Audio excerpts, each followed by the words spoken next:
राज्यभरात परिचारकांचं एक दिवसीय काम बंद आंदोलन, मानधनवाढ, किमान वेतन कायद्याअंतर्गत विशेष भत्ता आणि महागाई भत्ता लागू करण्याची मागणी.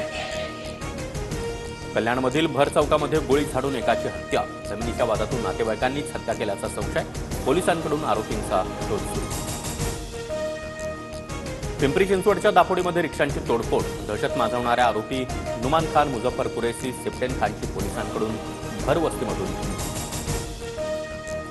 नागपूर विमानतळावर बांगलादेश एअरलाइन्सच्या विमानाचं इमर्जन्सी लँडिंग, ढाक्यावरून दुबईला जाणाऱ्या विमानामध्ये तांत्रिक बिघाड, विमानातील 400 प्रवासी सुटले. स्कूल बस मालक संघटना 18% भाडेवाढीवर ठाम, भाडेवाढ मागे न घेण्याचा स्कूल बस ओनर्स असोसिएशनचा पवित्रा.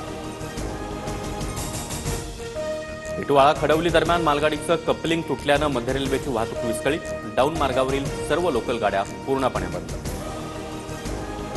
संत गजानन महाराजांचा आज प्रकट दिन सोहळा, राज्यभरातून शेकडो दिंड्या शेगावात, भक्तांची देखील मोठी मांदी आली.